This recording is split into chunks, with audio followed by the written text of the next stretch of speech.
Adam mengonfirmasikan kepada Allah dengan bertanya, menyampaikan. Qala, Rabb, alam takhluqni biyadik?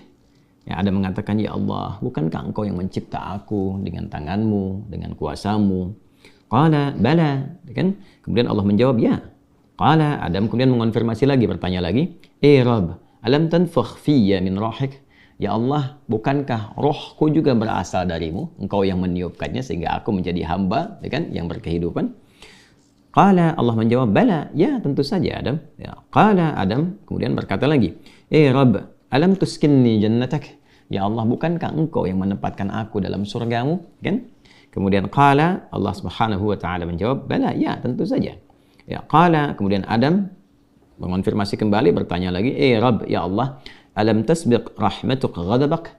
Ya Allah, bukankah rahmatmu senantiasa mendahului amarahmu? Masya Allah. Qala, Allah menjawab, bala, ya tentu saja. Qala, maka disinilah Adam mulai menyampaikan substansi permohonannya. Ini penting sekali untuk kita mendapatkan satu rasa tertinggi yang menuntun kita bagaimana cara memohon kepada Allah. Baik, maka Adam kemudian menyampaikan, Ara'ait in ana tubtu wa aslahtu, araji'i anta ilal jannah. Allahu Akbar. Ya Allah, bagaimanakah putusanmu? Ya kan? Jika sungguh aku sekarang ingin memperbaiki diri, bertobat. In ana tubtu, jika aku benar-benar ingin bertobat, memperbaiki diri, kembali pada jalan kebaikan. Kemudian wa aslahtu. Lalu setelah aku bertobat itu, aku menata sisa hidupku untuk memperbaiki diri sehingga lebih baik daripada hari-hari sebelumnya, kegiatan sebelumnya, aktivitas dan perilaku sebelumnya. Araji'i anta ilal jannah, apakah engkau pun akan mengembalikan aku ke surga? Baik. Qala, Allah menjawab, na'am. Ya, tentu saja, kata Allah. Lalu kemudian di sini qala fahuwa qauluhu fatalaqa Adamu min rabbih kalimat. Maka inilah esensi dari firman Allah Subhanahu wa taala di ayat ke-37 di surah kedua Al-Baqarah. Apa yang ingin disampaikan oleh Ibnu Abbas radhiyallahu taala anhuma di riwayat ini? Nah, di riwayat ini ada dua poin yang sangat penting, teman-teman sekalian, yang penting sekali untuk kita garis bawahi dan menjadi pedoman bagaimana cara kita bertobat dan memperbaiki diri. Ya, yang pertama, ada kesan yang tertangkap bahwa ketika Allah menurunkan ayat-ayat taubat, bukan sekedar pedoman yang isinya membimbing kita untuk menyesali, kemudian memperbaiki dan menata kehidupan lebih baik daripada sebelumnya. Tapi di situ juga tertanam nilai-nilai kesungguhan dan keikhlasan yang betul-betul kita mengharapkan karunia dan bimbingan Allah yang menyertai taubat kita itu. Jadi bukan sekedar, ya aku menyesal, ya Allah, aku menyesali perbuatan yang kurang baik, aku ingin memperbaiki diri, aku ingin menata lebih baik lagi. Bukan sekedar kalimat itu yang disampaikan, itu baik. Tapi lebih daripada itu, kalau kita ingin mendapatkan penerimaan terbaik di sisi Allah, kemudian tobat kita betul-betul diterima oleh Allah, yang dengan itu menanamkan ketenangan, kedamaian, dan bimbingan untuk memperbaiki diri, maka dalam memohon taubat itu sertakanlah permohonan rahmat Allah yang mengiringi taubat yang kita mohonkan kepadanya. Bisa dipahami ya? Baik ya? Ya, rasakan keinginan untuk memohon rahmat Allah. Ini diantara isyarat kalimat-kalimat tadi. Ya, sesungguhnya Adam tidak perlu mengkonfirmasi tentang pertanyaan-pertanyaan, ya Allah, bukankah engkau yang menciptakan aku? Ya Allah, bukankah engkau yang meniupkan rohmu juga kepadaku sehingga aku hidup saat ini? Bukankah engkau yang menempatkan aku di surga? Gitu kan? Dan sebagainya. Nah, kalimat-kalimat itu akan sering kita dapati begitu kita melihat ayat-ayat dalam Al-Quran tentang permohonan doa, baik itu terkait dengan doa biasa, apalagi terkait dengan permohonan taubat. Kalau kita tarik ke kalimat-kalimat taubat, misalnya yang dimohonkan Nabi Isa alaihissalam untuk umatnya, ya ketika Allah menetapkan ini hukum, bagi yang melanggar akan dihukum begini, ya kemudian bagi yang taubat dia akan diberikan anugerah seperti ini, ya maka Nabi Isa alaihissalam terekam sempurna dalam Al-Quran menyampaikan, ya Allah, ya jika pun mereka ini berbuat salah, maka mereka ini hamba-Mu. Ya, fa innahum ibaduk, mereka hamba-Mu ya Allah. Tapi Engkau jika mengampuni mereka, gitu kan, maka sungguh Engkaulah pemilik rahmat yang sempurna. Engkaulah pemilik kasih dan sayang yang sempurna. Jadi sentuhan-sentuhan itu yang menyertakan rahmat Allah dalam permohonan kita, itu yang lebih cepat mengguncang arsy dan memberikan kemudian pendampingan langsung dengan rahmat Allah itu pada taubat kita yang menjadikan taubat itu semakin sungguh-sungguh. Ini kunci utama. Jadi kalau saya panjang lebar menyampaikan, simpelnya begini. Kalau tobat jangan nanggung. Gitu. Ya, kalau tobat jangan nanggung. Supaya tobatnya betul, tidak tobat kejadian lagi, tobat kejadian lagi. Maka caranya, ini kata Ibnu Abbas, sertakan rahmat Allah di dalamnya. Supaya rahmat Allah itu mengiringi kesungguhan taubat kita, penyesalannya tertanam dalam jiwa, setelah itu kita merasakan perubahan. Itu poinnya. Jadi kalau ingin cepat taubatnya diterima oleh Allah, rasakan rahmat Allah hadir di dalamnya, lalu tanamkan pada diri kita. Ya kan? Ya, dihidayatkan Allah yang menciptakan engkau. Allah memberikan jalan kepadamu, Allah memberikan nafas kepadamu, Allah memberikan waktu. Setelah kamu akan berpulang. Kalau bukan karena rahmat Allah, bagaimana engkau berhadapan dengan Allah saat dihisab? Ya kan? Lalu kita balikan, ya Allah, engkau yang menciptakan aku. Engkau yang memberikan kehidupan kepadaku. Engkau yang memberikan jalan-jalan kepadaku. Sungguh dalam keadaan ini aku hambamu yang engkau maha tahu banyak berbuat maksiat. Tapi aku pun menyadari betapa besar rahmatmu yang melampaui murkamu. Maka dengan semua rahmat aku mohon, ya Allah, bimbing hamba untuk bertobat, memperbaiki diri sebelum berpulang kepadamu. Nah, kalimat-kalimat itu dalam. Itu poin yang pertama.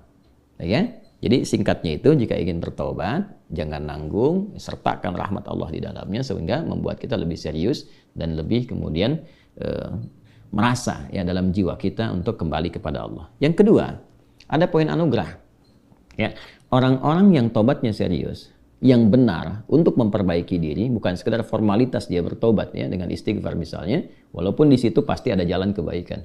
Nah, orang-orang kembali yang berusaha dengan serius tobat, dia memperbaiki diri, maka di situ mendapat jaminan dari Allah Subhanahu wa taala. Lewat dialog ini, Allah bukan hanya akan membimbing ia untuk memperbaiki dirinya lebih baik dari sebelumnya, lebih tenang, lebih damai, lebih nyaman.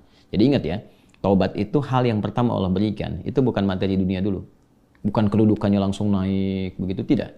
Ya, bukan materi bertambah langsung kaya, bukan ilmu langsung banyak, tidak. Yang diberikan kelapangan dulu. Ketenangan, kelapangan, kedamaian, dibersihkan yang kotor-kotornya, baru datang melimpah. Ya, baru datang melimpah. Anugerah-anugerah sesuai dengan pilihan hidup kita untuk beribadah dan sebagai bekal kembali kepada Allah.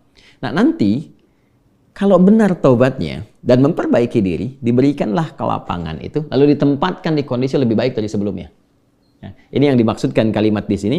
Ya, ara'aitin ana tubtu wa aslahtu arajin anta ilal jannah. Ya Allah, jika memang aku betul-betul bertobat, betul-betul memperbaiki diri, menata jalan hidup, apakah engkau akan mengembalikan aku ke surga? Ya, maka apa yang dijawab oleh Allah?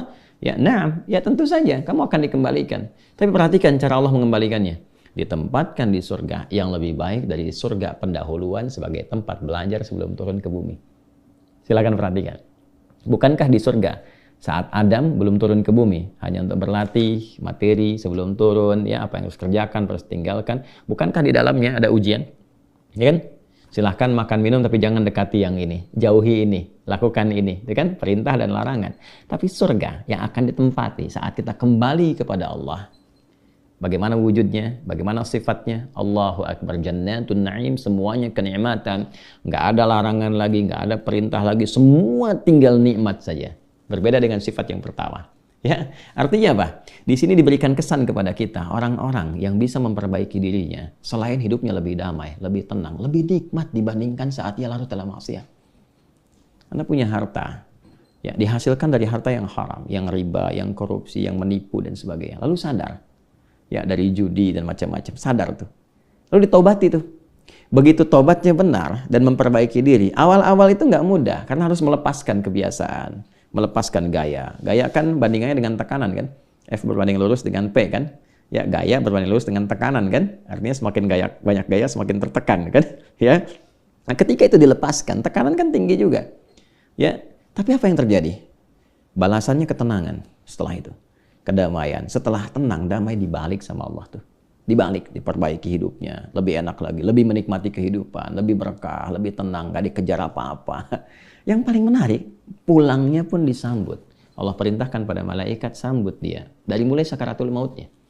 Langsung disambut dengan kalimat-kalimat ketenangan. Ya ayyatuhan nafsul mutmainnah, hei jiwa yang tenang. Irji'i ila rabbiki radiyatan mardiyah. Cepat balik kepada Rabbmu. Ya kan? Kembali kepada Tuhanmu. Dengan keadaan yang nyaman. Aku ridha dengan amalmu, engkau pun ridha dengan pemberianku. Kemudian apa? Fadkhuli fi ibadi wadkhuli jannati. Masuk dalam golongan hamba aku siapkan surga untukmu. Nah, surga yang diinformasikan dalam sakaratul mautnya, aku siapkan surga untukmu. Itu lebih indah, lebih baik dari semua kemewahan yang pernah ia rasakan di dunia. Dan itu nggak ada bandingannya. Walaupun setetes. Walau setetes. Itu poinnya. Jadi, bertobat itu mesti punya motivasi. Ya, jadi kalau nggak ada motivasi, sulit kita melakukan itu. Motivasi terbaiknya adalah, nih, mau sampai kapan larut dalam maksiat? Bagaimana kalau sedang bermaksiat itu wafat? Ketika sudah menyadari itu, cepat perbaiki, cepat bertobat. Begitu tobat itu dilakukan dengan benar, janji Allah turun. Ya, selain dibimbing, diberikan ketenangan, kedamaian, dibalikin lagi, lebih nikmat dari sebelumnya. Lalu dibimbing mendapatkan sesuai dengan bekalnya. Kalau ilmu dikuatkan dia, supaya cari surga dengan ilmunya. Kalau kedudukan diatur, supaya tidak mendapatkan kedudukan dengan nyogok, dengan korupsi, kan? Dan macam-macam. Naik itu. Sesuai dengan maslahat dia. Dan kalaupun dapat harta dengan cara yang benar, nggak usah nipu, ya, nggak usah korupsi, nggak usah macam-macam gitu. Dapat dia, ditempatkan. Sampai dia jaga sampai wafat aja. Begitu meninggal, dapat yang terbaik. Lebih indah dari suasana yang dia dapatkan sebelumnya. Itu spiritnya. Ya, itu yang tadi saya katakan. Menjadikan Allah sangat mencintai orang yang selalu berusaha menata dirinya lebih baik. Bertobat terus, tobat lisan, tobat pandangan, tobat pendengaran, sampai tobat kaki. Sampai dia merasakan perubahan dari semua organ tubuhnya. Tobat mata, dia berlatih. Jangan dikira kalau tobat itu, fungsi mata itu akan selesai dengan memandang saja. Tidak. Tantangannya ada. Dan nanti keberhasilan tobatnya itu diukur dengan ketika memandang yang tidak diinginkan oleh imannya, dia bisa elakkan pandangan. Itulah ghadul basar. Ya, telinga juga begitu. Kalau sudah nanti cukup bagus, terlatih dengan tobatnya, dia akan hanya gunakan refleks pendengaran untuk yang baik saja. Sampai ke ujung kaki. Demikian. Nah, itu kalau sudah ada ciri seperti itu, sikapnya berubah, ini tanda pertama bahwa tobatnya diterima oleh Allah Subhanahu wa Ta'ala.